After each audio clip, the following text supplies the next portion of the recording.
ربیع الاول شریف کی 12 تاریخ دوشنبے کے دن صبح 7 کے وقت محسن انسانیت پیغمبر اسلام کی جلوہ گری ہوتی ہے. پھر وہ ایسے خلافت جو اندھیرے کو اجالے میں بدل دیتی ہے، ہر ایک کے حقوق کو پامال ہونے سے بچا دیتی ہے، امیری غریبی کا فرق مٹا دیتی ہے، کالے گورے کا فرق مٹا دیتی ہے، چھوٹے بڑے کا فرق مٹا دیتی ہے. پھر خلافت کا دور شروع ہوتا ہے. اس خلافت وہ خلافت جنم لیتی ہے جس خلافت کے لیے لوگ تڑپ رہے تھے، بلک رہے تھے، بیوائیں، یتیم، مسکین، سب کے سب اسی خلافت کے لیے پریشان حال تھے. آخر اللہ تعالیٰ نے سب کی دعاؤں کو قبول کیا. جو دعا آدم کر رہے تھے، جو دعا حضرت نوح نے کی تھی، جو دعا حضرت زکریا نے کی تھی، جو دعا حضرت ابراہیم، حضرت اسماعیل نے کی تھی، جو دعا حضرت موسیٰ اور عیسیٰ نے کی تھی، سارے نبیوں کی دعا آخرکار بارگاہ عزت میں قبول ہوتی ہے. اور آخرکار وہ پیغمبر، وہ رسول جس دنیا کا خاکدان گیتی پر پیدا ہوتا ہے، جو نبیوں کا نبی ہے، پیغمبروں کا پیغمبر ہے، رسولوں کا رسول ہے. میرے آقا جب اس خاندان گیتی پر تشریف لائے تو میرے آقا کی جلوہ گری بھی ہر ایک کو اس کا حق ملے. یتیموں نے کہا میرا بابا آ گیا، غریبوں نے کہا میرا بھنجا آ گیا، بے سہاروں نے کہا میرا سہارا آ گیا. اعلیٰ حضرت نے فرما دیا غمزدوں کو رضا مدت دیجیے ہے. بے قصوں کا سہارا ہمارا نبی، بے قصوں کا سہارا ہمارا نبی. میں اپنی بات کو یہیں پر سمیٹتا ہوں آپ سے، اور یہیں پر آپ اس سے پیوستہ رہنا. چونکہ سرکار کی ولادت کے واقعات میں کرو بہت تفصیل ہے، کئی دن اس میں لگ جائیں گے، لیکن ذکر وہ بات کہتے کہتے ہم صرف اور صرف 13 سالہ مدنی مکی زندگی اور 10 سالہ مدنی زندگی کے کچھ گوشے، اور اس کے بعد امام علی مقام رضی اللہ تعالیٰ عنہ کا بچپنا، مدینہ منورہ کی سرزمین، نانا جان کا ساتھ، اور پھر رسول کریم صلی اللہ علیہ وسلم کا مظاہر وصال. انشاءاللہ کل یہاں تک ہم اور آپ ان حالات سے روبرو ہوں گے، واقعات سے روبرو ہوں گے. آپ کی دلچسپی بنی رہے، آپ سب آتے رہیں اور پھر یار دوستوں کو ایک ایک کر کے لاتے رہیں، بتاتے رہیں. بڑی معلوماتی انشاءاللہ ہوگی اور عمل کے میدان میں جن کا ذکر ہم اور آپ کر رہے ہیں. بس آخری بات کہہ دوں چلتے چلتے، جن کا ذکر ہم اور آپ کر رہے ہیں ان میں سے ایک کا نام حضرت امام حسین کے جو حیات بیٹے تھے ان کا نام کیا تھا بتائیے؟ حضرت زین العابدین، حضرت زین العابدین، حضرت علی اکبر کی شہادت، علی اصغر کی شہادت. جو بچے تھے آپ بیمار تھے، حضرت زین العابدین، امام زین العابدین حسین پاک کے پناہ کے لے بیٹھے تھے. دیکھو بھائی ہم لوگوں کیا توبہ کرنی ہے، رسمی بتنا ساتھ تکلیف ہوتا ہے کہ ہمارا کیسی مشکلوں پریشانیوں سے جمع ہوتے ہیں، اور اس کے بعد بھی اپنے اندر ایمان اور کی اصلاح اور اعمال کی طرف نہیں ہو پاتے تو بڑا تکلیف ہوتی، پریشانی ہوتی. یہ تمام پر واقعات مدرسے اسی لیے ہے کہ اگر کہیں ایمان ہمارا ٹھنڈا ہو رہا تو اس میں حرارت آ جائے گرمی، اور ہم اور آپ دین طرف دوڑنے لگے، بھاگنے لگے. یہ بالکل گھمنڈ مار کے بیٹھنا کہ چلو ہم کریں کوئی بات نہ صحیح. ہر آدمی جو بھی آئے کم سے کم ایک بات کو ضرور گھمنڈ مان دے کہ نہیں چلو یار 100 باتوں پر ہمیں عمل نہیں کر پاؤں گا، ایک بات پر ضرور یہ بات ٹھیک ہے سر اللہ صاحب اس پر عمل کرنا آج سے شروع کروں گا. 11 دن آؤ گے، 11 گھنٹے باندھ لو گے انشاءاللہ. 11 گھنٹے اگر عمل کی بد گئی تو غوث اعظم تمہیں 12ویں والے نبی پاک کو ضرور پہنچا دیں گے. تو یہ وعدہ کر کے جائیے، وعدہ ہے. ایک بات یار میں 1000 باتیں پوری طرح جتنے نوجوان ہیں جتنے لوگ ہیں سب ایک چیز پر گاٹے گیا، ایک چیز پر عمل کرنا. اب 11 چیزوں پر عمل کر لو. میں کہہ رہا ہوں 10 سال تمہیں یہ بزم شہدائے کربلا لی جائے تو اچھے عمل کی ایک سینچری لگ جائے گی. 111 تک بتاؤ 100. اور جو آدمی اس زمانے میں 100 اچھائیوں کا عمل کرنے والا ہو وہ انشاءاللہ اچھی ہو جائے گا. ہوگا نہیں؟ ارے بولو ہوگا نہیں ہوگا؟ میرا آنا بھی قبول ہو جائے گا، ان کی محنت کاوش سب بھی قبول ہو جائے گی. یہ اسی لیے یہ سب جمع کرتے ہیں تاکہ کچھ اللہ رسول کا پیغام پہنچے، آپ کے اندر کچھ بھی بدلاؤ ہو. عمل کریں، کوشش کریں، آپ کی کوشش ہوگی انشاءاللہ بس سجانے والوں اور بس پڑھنے والوں کا انشاءاللہ آپ کے عمل سے بیڑا پار ہو جائے گا. تو چلتے چلتے ایک بات سنا دوں، آخری بات ایمانداری آپ کرو شریف کریں. اللهم صل على سيدنا مولانا محمد وعلى اله وصحبه وعلى آله وصحبه وسلم صلاۃ والسلام علیک یا رسول اللہ. بابا راوی کا بیان ہے، مکہ المکرمہ کی سرزمین ہے، رات کا سناٹا ہے، اندھیرا ہے، چاروں طرف بالکل اندھیرا اندھیرا چھایا ہوا ہے، پورا مکہ نیند کے آغوش میں سب سو رہا ہے. راوی بیان کرتے ہیں کہ میں رات کی تنہائی میں اٹھ کر کعبۃ اللہ شریف میں گیا، ایسے گھور اندھیرے میں کہ کہیں دور تک اس وقت 1450 برس پہلے کیا ہوگا. آپ فرماتے ہیں کہ میں جیسے ہی کعبۃ اللہ کی طرف اپنے قدموں کو بڑھایا، ایک شخص کو میں نے غلاف کعبہ سے لپٹا ہوا دیکھا جو چیخو چہرے پر اپنے نقاب ڈالے ہوئے تھا، دہاڑے مار کر چیخے مار کر رو رہا تھا، گلتا پکڑتا. اے اللہ میرے گناہوں کو معاف فرما دے، اے اللہ تو اپنے کرم کی نگاہ پر فرما دے، اے اللہ میرا مجرم تیری بارگاہ میں ہے، اے اللہ تو مجھے رسوا نہ کرنا. دہاڑے مار رہے ہیں، چیخ رہے ہیں، چلا رہے ہیں، غلاف کعبہ پکڑ کر اس طرح سے آپ عجیب بات کر رہے ہیں. آپ فرماتے ہیں کہ میں نے سوچا شاید کوئی آدمی بہت زیادہ پریشان حال ہے، تنگ دست مفلس ہے، اپنے رب کے حضور غلاف کعبہ پکڑ کر دعا و بندگی کر رہا ہے. میں اس کے قریب گیا، اس کو پہچاننے کی بہت کوشش کی، لیکن چہرے پر نقاب ہونے کی وجہ سے میں اس شخص کو پہچان نہ سکا.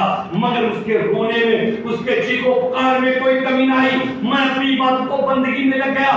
آخرکار ایک وقت ایسا آیا کہ مؤذن نے اذان پڑھی. وہ شخص غلاف کعبہ کو چھوڑتا ہے، وضو کرنے کے لیے وضو خانے کی طرف جاتا ہے. وہ کہتے ہیں کہ میری دلچسپی اس چیز میں پڑ گئی کہ آخر یہ شخص ہے کون جو اتنا چیخے مار مار کر رو رہا ہے اور اپنے گناہوں کی تلافی کی دعا کر رہا ہے. آخر یہ ہے کون شخص؟ جب وہ وضو خانے پر جاتا ہے، وضو کرنا شروع کرتا ہے، ہاتھ دھلے اور جب چہرے کو دھلنا چاہتا ہے تو چہرے سے نقاب کو اس نے پلٹ لیا اور چہرے پر اس نے اپنا پانی ڈالا اور وضو کرنا چاہتا تھا. وہ فرماتے ہیں کہ جیسے ہی اس نے وضو کے وقت اپنے چہرے سے نقاب پلٹی تھی، میں نے دیکھا کہ وہ رونے والا شخص وہ یہاں نہیں تھا بلکہ مولا حسین کا بیٹا امام زین العابدین تھے، جو غلاف کعبہ سے لپٹ کر اس طرح کی دعائیں کر رہے تھے. جن کے گھر کا دین ہے، جن کے گھر کی یہ تعریف فتح ہے،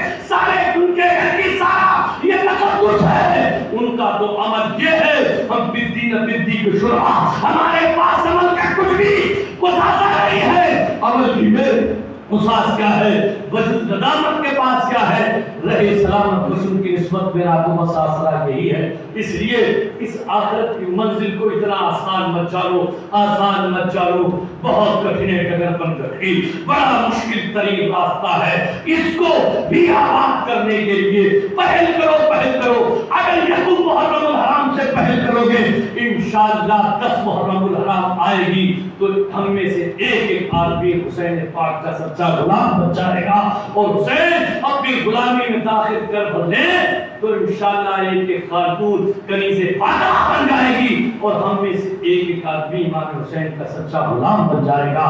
اس لیے ہم کوشش کریں، کاوش کریں اور عمل کی بھی کوشش کریں. اللہ تعالیٰ سے دعا ہے کہ مولا تعالیٰ ہم سب کو اس نے عمل کی توفیق عطا فرمائے، ہم سب کی حاضری کو قبول فرمائے. ہمارے بولنے میں کوئی قصر سبب لغزش وہ اللہ تعالیٰ اپنے فضل و کرم سے معاف فرمائے. استغفر اللہ، پڑھی سب لوگ استغفر اللہ ربی من کل ذنب واتوب الیہ ولا حول ولا قوة الا باللہ العلی